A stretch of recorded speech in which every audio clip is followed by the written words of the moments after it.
চীনই কানাডাকে গিলে খাবে, কেন এমন হুঁশিয়ারি দিচ্ছেন ট্রাম্প? মার্কিন প্রেসিডেন্ট ডোনাল্ড ট্রাম্পের সাম্প্রতিক মন্তব্যে উত্তর আমেরিকার রাজনীতিতে নতুন করে উত্তেজনা সৃষ্টি হয়েছে।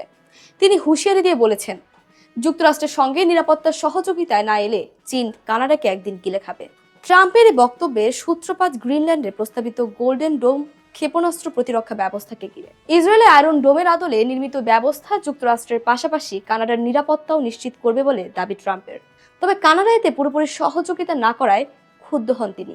নিজের সামাজিক যোগাযোগ মাধ্যম ট্রুথ সোশ্যালে ট্রাম্প লেখেন, কানাডা নিরাপত্তার চেয়ে চীনের সঙ্গে বাণিজ্যিক সম্পর্ককে বেশি গুরুত্ব দিচ্ছে, যা দেশটির জন্য বড় বিপদ ডেকে আনতে পারে। তার ভাষায়, যুক্তরাষ্ট্র পাশে না থাকলে চীন খুব সহজেই কানাডার উপর প্রভাব বিস্তার করবে।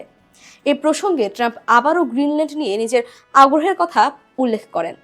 তিনি বলেন, আর্কটিক অঞ্চলে রাশিয়া ও চীনের ক্রমবর্ধমান উপস্থিতির মোকাবিলায় গ্রিনল্যান্ড যুক্তরাষ্ট্রের নিয়ন্ত্রণ আনা জরুরি।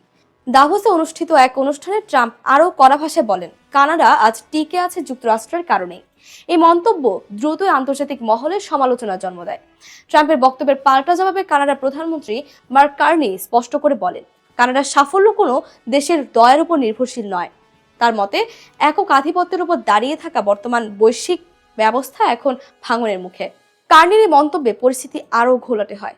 ক্ষুব্ধ ট্রাম্প পাল্টা পদক্ষেপ হিসেবে তার ঘোষিত বোর্ড অফ পিসে কার্নির আমন্ত্রণ বাতিল করেন। এদিকে বিতর্কে নিজেদের নাম জড়ানোয় অসন্তোষ প্রকাশ করেছে চীন।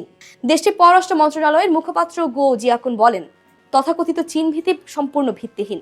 তার দাবি, নিজেদের রাজনৈতিক স্বার্থে চীনকে অজুহাত হিসেবে ব্যবহার করছে ট্রাম্প প্রশাসন। বিশ্লেষকদের মতে, এই পাল্টাপাল্টি বক্তব্য শুধু যুক্তরাষ্ট্র কানাডা সম্পর্কেই নয়, বরং বৈশ্বিক শক্তির ভারসাম্য নিয়েও নতুন প্রশ্ন তুলছে।